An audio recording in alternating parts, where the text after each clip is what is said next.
Bonjour à tous. Alors, nouvelle vidéo aujourd'hui concernant le chapitre 7, transformation chimique. Donc ce chapitre est à disposition sur Pronote, voilà, sur cette semaine-là. Donc je vous conseille de le télécharger et de l'imprimer pour qu'on puisse ensemble parler de ces notions. Alors, ce chapitre sur les transformations chimiques fait appel à des connaissances qui viennent de collège, qui viennent aussi de seconde et des chapitres qu'on vient de voir, voire même des chapitres de début d'année. Il y a en fin de chapitre un rappel sur des techniques d'expérience qu'on a déjà vues. Alors, on va commencer ce chapitre par qu'est-ce que c'est qu'une transformation chimique. Voilà, tout simplement. Alors ça, c'est des choses que vous avez peut-être pu voir du coup en, en collège, normalement. Mais bon, on va le revoir ensemble. Alors, un système chimique, il est formé, bien sûr, d'espèces chimiques. Et il est décrit par la nature de ces espèces chimiques. Donc déjà, première chose, à chaque fois qu'on va parler d'espèces, il va falloir qu'on donne l'état physique, donc soit solide, liquide ou gazeux, à chaque fois, hein, vous pouvez le voir notamment ici, entre parenthèses. Donc voilà, donc là c'est quelque chose qu'il va falloir maintenant, faut que ce soit un réflexe à chaque fois que vous écrivez une espèce chimique. Donc on peut évidemment décrire une espèce chimique par sa nature, donc soit solide, soit liquide, soit gaz, aussi par leur quantité de matière. Alors quantité de matière, c'est une nouvelle grandeur qu'on a vue dans le chapitre précédent, en mol. Ça peut se décrire avec la température et avec la pression. Donc, des notions que vous avez déjà entendu parler, et on en parlera un peu plus l'an prochain ou en fin d'année dans un nouveau chapitre. Alors, on va commencer par remplir le premier cadre. Qu'est-ce que c'est qu'une transformation chimique? Eh bien, une transformation chimique correspond au passage d'un système, c'est-à-dire plusieurs espèces chimiques, de l'état initial, c'est-à-dire l'état où il y a la mise en contact des réactifs, jusqu'à l'état, bien sûr, final, où le système n'évolue plus. Donc, qu'est-ce que c'est qu'une transformation chimique? C'est des espèces chimiques qui vont réagir entre elles et il va y avoir une transformation d'espèces chimiques entre un état initial et un état final. Et au cours de cette transformation chimique, les espèces qui disparaissent, ça je pense que vous le savez, on les appelle les réactifs, et celles qui apparaissent, ce sont les produits de la réaction. Attention, ne pas confondre le produit de la réaction avec le mot produit chimique qu'on utilise vulgairement. Quand on vous parle de produit, c'est une espèce chimique qui apparaît lors d'une transformation chimique. Enfin, ça, c'est un mot de vocabulaire qui peut être, qui peut être confondu avec un produit chimique quand on parle dans la vie de tous les jours. Alors, petite remarque, certaines espèces chimiques qui sont présentes à l'état initial ne sont pas consommées, ni produites, évidemment. C'est-à-dire qu'on n'en a pas plus que ce qu'on avait au départ. Et donc celles-là, finalement, elles ne servent à pas grand-chose. Et on dit que ces espèces sont spectatrices. Donc elles regardent l'expérience sans y participer. Donc de temps en temps, on a très souvent d'ailleurs des espèces chimiques qui sont spectatrices au cours des transformations chimiques. Alors, pour parler de cette transformation chimique, on va parler de réaction chimique et bien sûr d'équation de la réaction. Alors, qu'est-ce que c'est qu'une réaction chimique? Pour commencer, la réaction chimique, c'est un modèle qui permet d'interpréter le passage des réactifs jusqu'au produit. Et vous avez une équation chimique qui va être associée à la réaction chimique. Donc vous l'avez ici, en dessous, sur le schéma, on a les réactifs qui sont à gauche de la flèche, les produits qui sont à droite de la flèche, et la flèche qui symbolise la transformation chimique, et l'ensemble est une réaction chimique. Alors, quelques petites remarques. Seuls les réactifs et les produits figurent dans l'équation de la réaction, c'est-à-dire que les espèces spectatrices ne sont pas indiquées normalement dans l'équation de la réaction. Alors, de temps en temps, on pourrait le faire lorsqu'on débute justement certains exercices en classe de seconde, mais vous allez voir qu'au fur et à mesure qu'on fait des exercices, et puis après en première ou terminale, évidemment, on ne marque pas les espèces spectatrices lors d'une équation de réaction. Alors, très important pour l'équation de la réaction, justement, cette équation de la réaction traduit ou symbolise la conservation des éléments et de la charge électrique entre les réactifs et les produits. C'est ce qu'on appelle la loi de Lavoisier. On l'a dit plusieurs fois, je pense que vous le connaissez. Lavoisier a dit que rien ne se perd, rien ne se crée, tout se transforme. C'est-à-dire les atomes que vous avez à droite, vous les avez aussi à gauche, etc. Donc, alors non seulement les éléments, donc les atomes, mais aussi la charge électrique. On ne peut pas fabriquer des électrons ou faire disparaître des électrons. Vous savez que dans des chapitres précédents, on a vu ce que c'était la charge électrique d'un atome qui est neutre au départ, et s'il perd ou s'il gagne des électrons, ça devient un ion, cation ou anion. Ça, on l'a déjà vu. Donc Lavoisier a prédit donc la conservation des éléments et de la charge. Alors justement, pour respecter cette conservation, eh bien, il va falloir qu'on équilibre l'équation de la réaction. Et pour cela, on a des nombres qu'on met devant les formules chimiques des réactifs ou des produits. Et ces nombres-là, c'est ce qu'on appelle des nombres stoichiométriques. Un peu bizarre comme mot, mais on s'en sert souvent. Donc des nombres stoichiométriques. Alors c'est S-T-O-E dans l'eau. Il est collé normalement. Alors moi, je n'arrive pas à le faire sur mon clavier, mais il est collé et stoichiométrique. Voilà. Alors ces nombres stoichiométriques, finalement, ça donne les proportions des quantités de matière, des réactifs consommés, mais aussi des produits. C'est un petit peu, je dirais, des chiffres qui sont là pour donner un peu les proportions de réactions entre les différentes espèces chimiques qui sont au départ à l'état initial et aussi à l'état final. Ça vous donne combien de réactifs réagissent ensemble et combien de produits on obtient. Alors, une remarque sur ces équations. Donc le nombre stoichiométrique, quand il est égal à 1, il n'est jamais écrit. Donc quand vous n'avez pas de chiffre devant une espèce chimique, devant une formule, ça veut dire qu'il y a une fois cette espèce chimique. Et par convention, les nombres stoichiométriques sont des entiers positifs les plus petits possibles. Donc ça, on va s'entraîner sur des équations. Vous allez avoir des exercices, vous allez avoir des équations à équilibrer. Et il faudra les équilibrer avec des entiers positifs les plus petits possibles. Et enfin, les ions en solution. Dans les équations chimiques, on note entre parenthèses AC pour dire que les ions sont en solution aqueuse. Une solution aqueuse, c'est tout simplement un ion qui est dissous dans de l'eau, le solvant eau.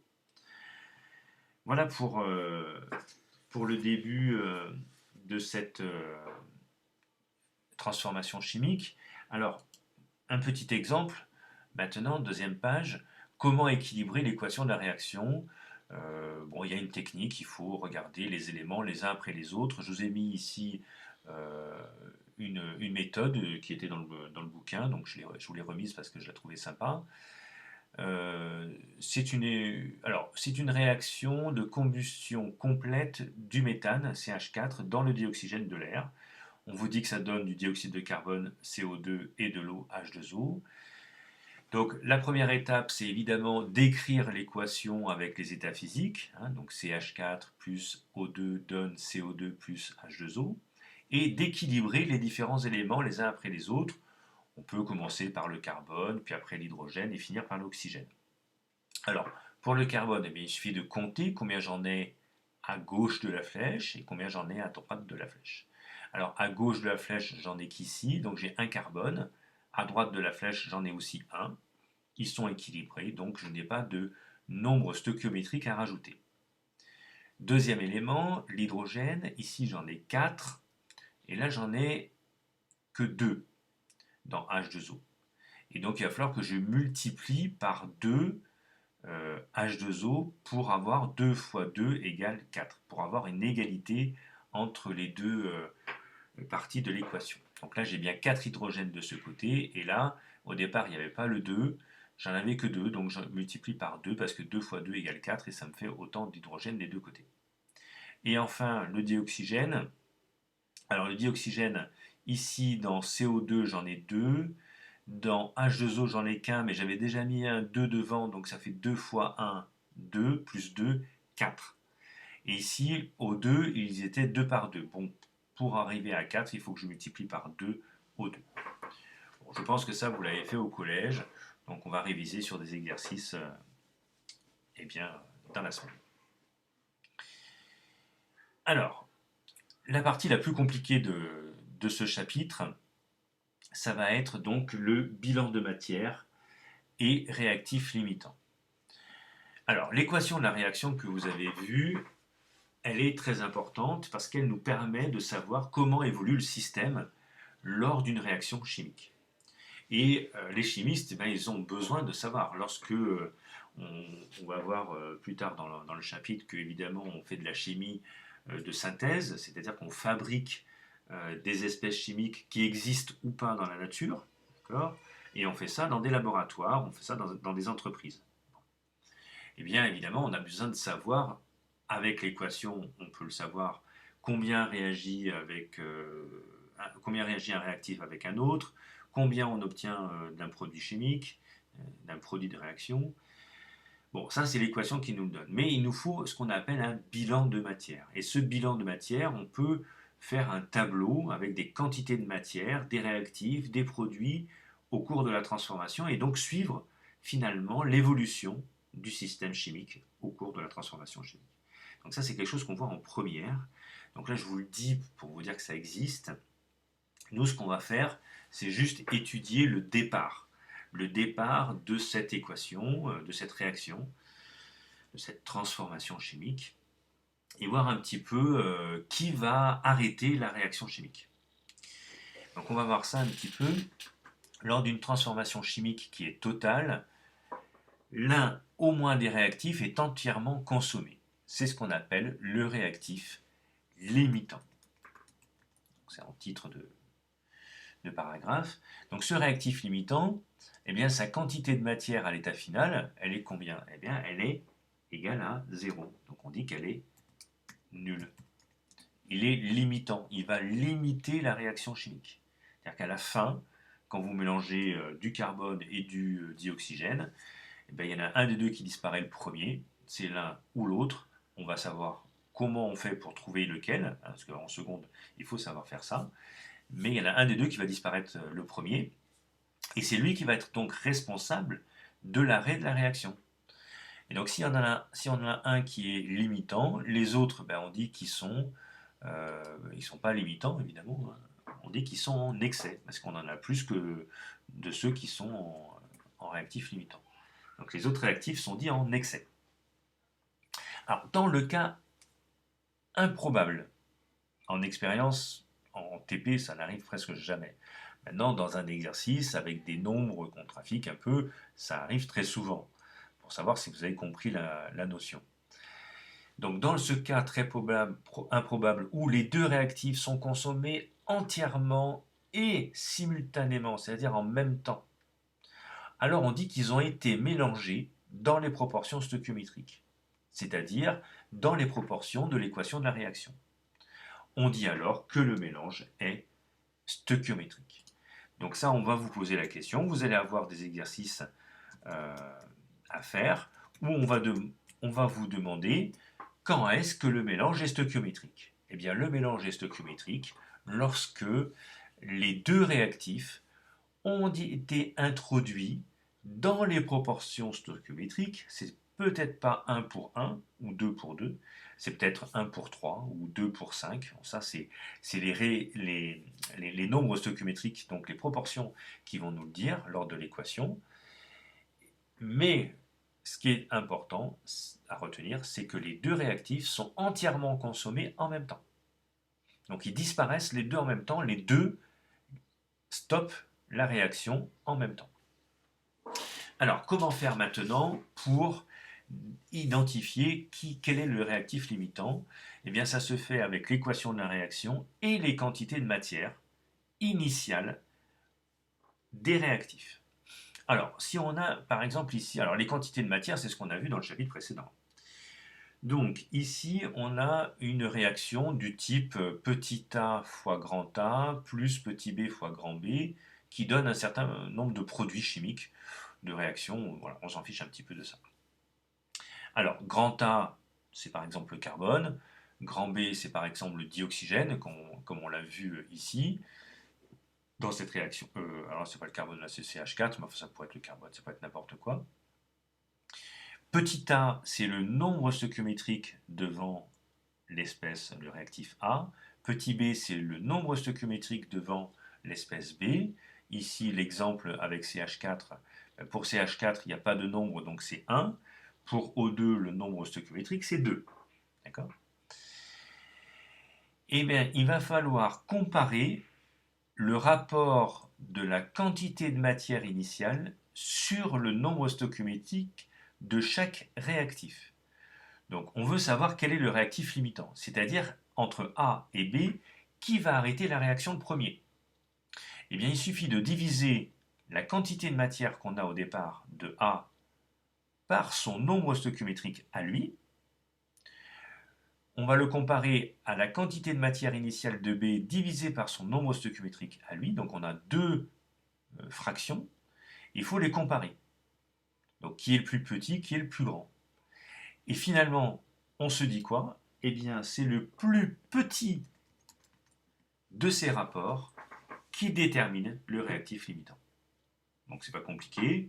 Vous avez votre équation, vous faites vos rapports, vous prenez le plus petit des deux et c'est lui le réactif limitant. Voilà. Et ça, c'est valable, je dirais, tout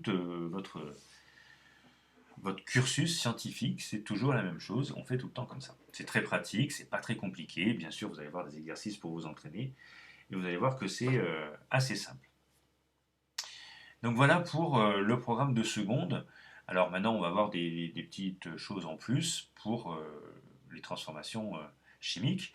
Alors un dernier point que j'ai mis dans ce paragraphe, c'est les transformations exothermiques et endothermiques, c'est-à-dire le transfert d'énergie sous forme notamment de chaleur.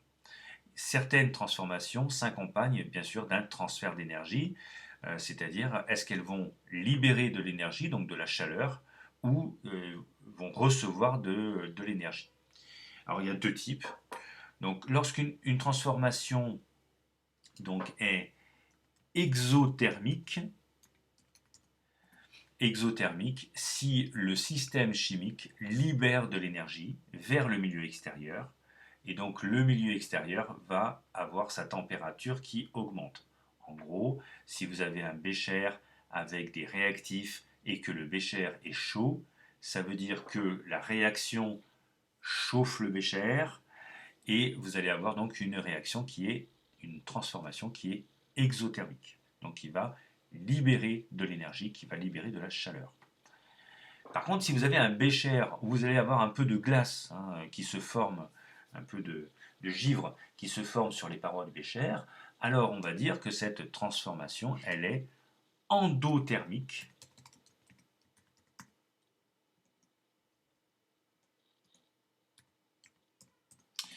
Endothermique, et donc là, le système va recevoir de l'énergie du milieu extérieur, ce qui va refroidir le bécher, qui de temps en temps peut givrer, effectivement. Et ces échanges, pour finir, ces échanges d'énergie, que ce soit exo ou endothermique, sont d'autant plus grands que la masse de matière du réactif limitant est élevée. Pas étonnant, donc en fait, plus on a de réactifs, plus c'est chaud ou plus c'est froid. Donc l'échange va augmenter en fonction de la quantité de matière à l'état initial. Donc voilà pour cette première partie. Deuxième partie de ce chapitre, la synthèse d'une espèce chimique. C'est assez simple, il y a plusieurs étapes, on va le voir. Des choses qu'on a déjà vues et une chose qui est un petit peu nouvelle dans la transformation chimique. Alors déjà, premièrement, espèce naturelle ou synthétique. Donc ça c'est assez simple. Une espèce chimique est dite donc naturelle si elle existe dans la nature. Ça c'est pas compliqué. Une espèce est dite donc synthétique, j'en ai parlé tout à l'heure, si elle est fabriquée par l'homme dans un laboratoire. Donc la chimie de synthèse, donc là où on fabrique dans un laboratoire, elle permet de reproduire des espèces chimiques naturelles à moindre coût et sans épuiser les ressources naturelles. C'est pour ça qu'on le fait. Elle permet aussi de créer de nouvelles espèces chimiques qui n'existent pas dans la nature. Donc ça c'est possible. Mais là on appelle ça, alors c'est des espèces qui sont synthétiques, oui, mais elles sont un peu plus que synthétiques, elles sont aussi artificielles. Et oui, parce qu'elles ne se trouvent pas dans la nature. Alors il faut faire quand même attention à tout ça avec la chimie, parce qu'une molécule de synthèse qui reproduit une molécule naturelle est exactement identique à cette dernière. C'est la même formule, c'est la même propriété et les mêmes dangers. Alors généralement, pour vous parler un petit peu, la chimie de synthèse, les premières choses qu'on a pu faire en chimie de synthèse, ce sont comment on appelle ça, les conservateurs. Voilà, histoire de conserver un peu plus longtemps, par exemple un yaourt. Puis après, on s'est dit, bah, tiens, le yaourt nature, c'est très bien, mais si on pouvait lui donner un petit goût, voilà, le goût banane, le goût fraise. Voilà, donc moi, quand j'étais jeune, à la cantine, j'avais beaucoup ça. Alors on retrouve ça, mais on en est revenu un petit peu. C'est-à-dire que c'est pas tout à fait la même chose que si on avait des vrais fruits à l'intérieur, évidemment. Mais lorsque vous avez un yaourt avec marqué goût fraise ou goût banane, eh bien vous n'avez pas de fraise ou de banane dedans. Par contre, on a recréé en laboratoire la molécule qui donne ce goût fraise et ce goût banane. Donc on appelle ça un arôme. Alors c'est un peu moins puissant que si on avait le fruit à l'intérieur, mais ça donne un petit peu de goût à un yaourt nature. Voilà. Donc là, la chimie de synthèse peut servir à ça, mais à plein d'autres choses évidemment, mais c'est quelque chose qui vous parle.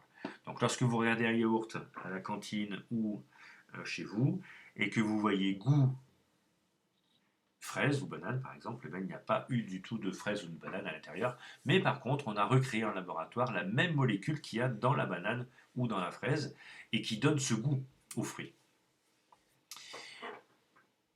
Voilà, donc un peu les bases de la synthèse. Alors une synthèse, il y a plusieurs étapes.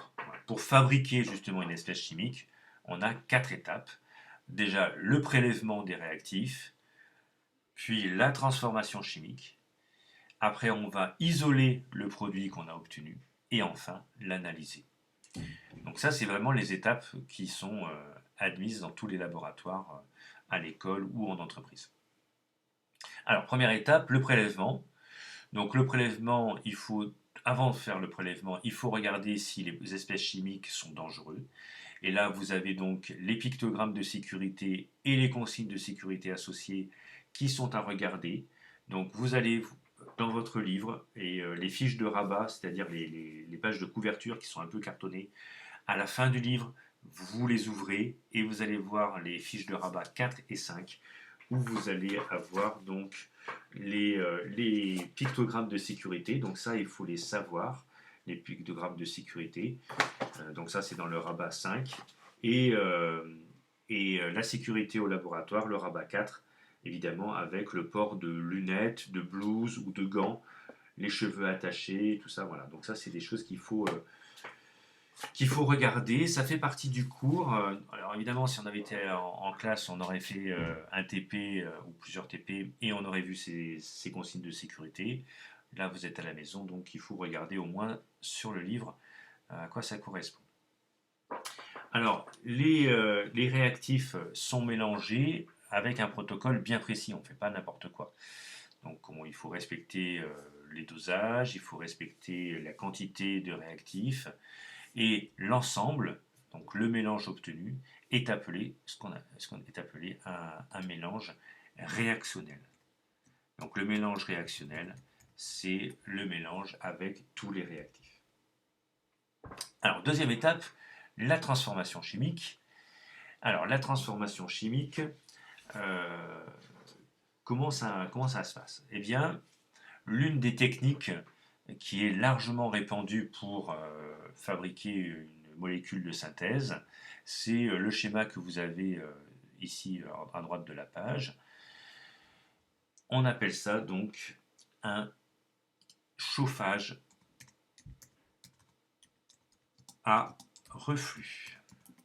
Donc le chauffage à reflux, c'est une technique qui est très utilisée et qui permet de fabriquer un produit lors d'une transformation chimique.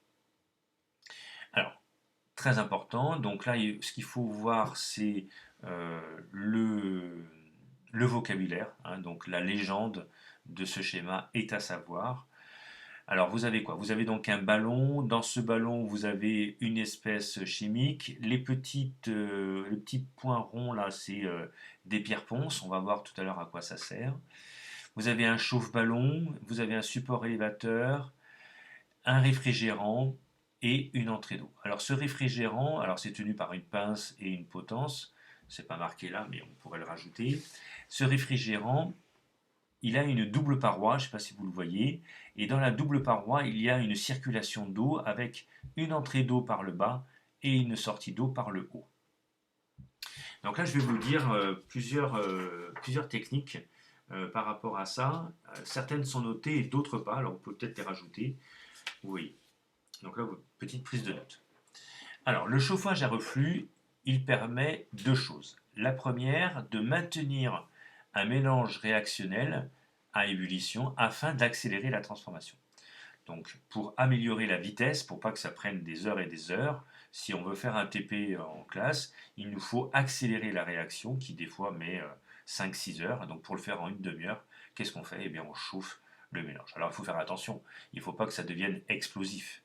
Donc alors pour pas que ça devienne explosif, c'est pour ça qu'on utilise un support élévateur. Donc en fait, le support élévateur permet de baisser le chauffe-ballon, qui chauffe le ballon, et ça le baisse en 2-3 secondes. Hein, on est très réactif par rapport à ça. Et donc c'est le meilleur moyen pour baisser la température à l'intérieur du ballon afin que la réaction, le mélange réactionnel, ne soit pas explosif. Donc le chauffage à reflux permet dans un premier temps de maintenir un mélange réactionnel à ébullition. Tout ça pour accélérer la transformation. Il permet aussi d'éviter les pertes de matière. Bah oui, parce que quand on chauffe des espèces chimiques, bah ça s'évapore. Hein, vous faites chauffer de l'eau dans une casserole, vous avez de l'eau vapeur qui s'échappe de la casserole. Bon, là c'est la même chose. Si vous chauffez le ballon, vous allez avoir des vapeurs d'espèces chimiques qui vont monter dans le ballon et qui vont monter dans le réfrigérant. Sauf que dans le réfrigérant, vous allez avoir une circulation d'eau en double paroi. C'est-à-dire qu'à l'intérieur du réfrigérant, les vapeurs chimiques rentrent en contact avec la paroi qui est froide. Donc lorsqu'on refroidit de la vapeur d'eau ou la vapeur d'espèces chimiques, qu'est-ce qui se passe? Il se passe la même chose que quand vous soufflez sur une vitre qui est froide, il y a de la condensation qui se fait, et donc la vapeur d'eau ou de liquide, d'espèces chimiques, se liquéfie et se condense sur les parois. Donc vous allez avoir un refroidissement des vapeurs sur les parois du réfrigérant, et lorsque il y a assez de condensation, ça forme des petites gouttelettes, et ces gouttelettes retournent dans le mélange réactionnel. Et donc c'est ça le deuxième intérêt d'un chauffage à reflux, c'est qu'il permet d'éviter les pertes de matière grâce au réfrigérant à eau, qui liquéfie les vapeurs formées et qui retombent dans le mélange réactionnel. Alors, deux choses à vous dire. La première, c'est marqué, la deuxième, elle n'est pas marquée. Les pierres ponces permettent de réguler l'ébullition, c'est-à-dire que les petites pierres ponces, alors réguler l'ébullition, ça veut dire que ça va empêcher qu'il y ait une grosse bulle d'air qui se forme dans le mélange réactionnel et que ça explose. Voilà. Donc les pierres ponces, c'est là pour avoir des petites bulles qui sont constantes et qui régulent l'ébullition. Alors qu'est-ce que c'est que les pierres ponces? Ce sont des petites pierres volcaniques que vous avez au pied des volcans notamment. Donc ça c'est la première chose. Et la deuxième chose qui n'est pas marquée, c'est pourquoi on a une entrée par le bas et une sortie par le haut. Eh bien il y a deux raisons. La première raison, c'est pour avoir une entrée d'eau froide dès le début du refroidissement des vapeurs. Parce que si on mettait l'eau par ici, eh bien on aurait de l'eau froide qui circulerait, et puis les vapeurs, quand elles refroidissent, eh bien, elles réchauffent l'eau, et finalement vous avez un réchauffement de l'eau qui descend vers le bas. Donc ça c'est pas bon. Il faut toujours que l'arrivée d'eau froide vienne par le bas. Donc ça c'est la première raison. Et la deuxième raison, c'est que si on met un écoulement d'eau par le haut, eh bien vous allez avoir ce qu'on appelle un phénomène de cavitation, c'est-à-dire des bulles qui apparaissent naturellement à l'intérieur de la canalisation. Et s'il y a des bulles d'air qui sont dans la double paroi, eh bien l'air ne refroidit pas les vapeurs, c'est l'eau froide qui refroidit les vapeurs. Et donc là, vous ne pouvez pas avoir un bon refroidissement des vapeurs et donc on pourrait avoir des pertes de matière par le haut, parce que là le haut ici il est ouvert, il faut savoir, sinon si tout est enfermé, ça pourrait exploser avec la pression. Donc là c'est ouvert, donc les vapeurs pourraient sortir par le haut. Il faut absolument qu'on les refroidisse pour qu'on ne perde pas de la matière et que ça revienne dans le mélange réactionnel. Voilà. Alors, un peu compliqué, mais passionnant. Voilà pour l'étape 2 et on va finir assez rapidement parce que c'est assez simple la fin. Alors l'étape 3, c'est voilà, une fois que vous avez fabriqué du produit, vous avez un peu tout qui reste, c'est-à-dire vous avez des réactifs qui restent, vous avez peut-être fait d'autres produits de réaction qui ne vous intéressent pas. Donc il faut isoler le produit brut que vous voulez fabriquer.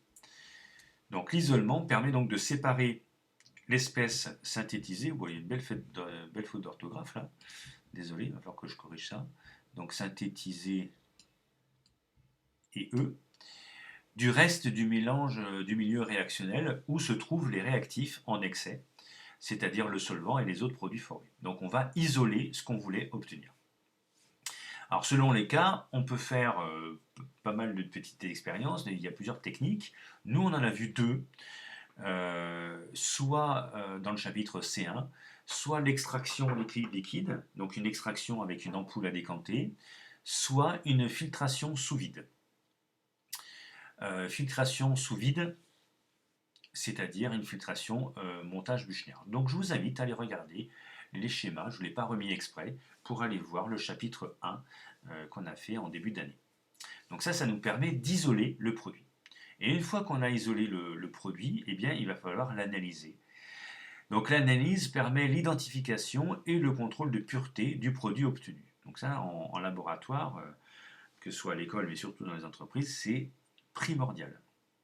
Alors, on a plusieurs types et méthodes d'analyse, on en a vu certaines, notamment la chromatographie sur couche mince, j'y reviendrai tout à l'heure, qu'on a vu, mais vous avez pour un produit solide la mesure de la température de fusion. Donc évidemment, c'est une expérience qu'on aurait dû faire en classe. Donc je vous ai remis ici un banc aux fleurs. Et donc le banc aux fleurs permet de mesurer la température de fusion. Alors un banc aux fleurs, c'est tout simplement, vous voyez la petite barre métallique qui est là, c'est une barre qui est chauffante, c'est un radiateur. Mais un radiateur qui va de 50 à 250 degrés. Donc si vous mettez votre doigt ici, il reste collé sur la plaque. Donc évidemment, c'est très dangereux, il faut faire attention. Donc on pose le produit ici sur le banc et avec la petite spatule là, eh bien, on décale le produit sur le banc et dès que le produit solide se liquéfie, eh bien, on a la température de fusion. Et vous avez ici un petit curseur qui permet de mesurer la température de fusion. Vous allez avoir un exercice avec justement cette mesure de température de fusion. Donc, il faut savoir que chaque produit chimique a sa propre température de fusion. Donc lorsqu'on mesure la température de fusion, on peut savoir si le produit fabriqué il est pur ou pas, ou si on a fabriqué le bon produit, surtout. Donc ça, c'est une technique d'analyse qui est très répandue. Vous allez pouvoir avoir aussi, si le produit est liquide, la mesure de sa densité, la mesure de sa température d'ébullition. On fait généralement ces expériences au collège. On peut mesurer son indice de réfraction. Voilà, l'indice de réfraction, c'est ce qui permet de dévier le rayon lumineux. Et si le produit est liquide, de faire une chromatographie sur couche mince. Donc ça, que ce soit solide ou liquide, c'est quelque chose qu'on a fait. Donc on a déjà fait les TP avec la chromatographie. Donc la chromatographie sur couche mince permet, je rappelle, la définition c'était ça. Rappelez-vous en TP, je vous l'avais dit à chaque fois lorsqu'on avait fait le TP, notamment avec le SVI. La chromatographie sur couche mince permet la séparation et l'identification des espèces chimiques dans un mélange. La technique donc a été vue lors de ce chapitre C1. Donc voilà un petit peu les 4 étapes que vous pouvez avoir pour faire la synthèse d'une espèce chimique. Voilà, donc c'est la fin de ce cours. Je vous invite donc à le relire et à revoir la vidéo si vous avez des choses qui ne sont pas comprises. Voilà. À bientôt pour une nouvelle vidéo et bon courage pour les exercices que vous trouverez sur Pronote. À bientôt.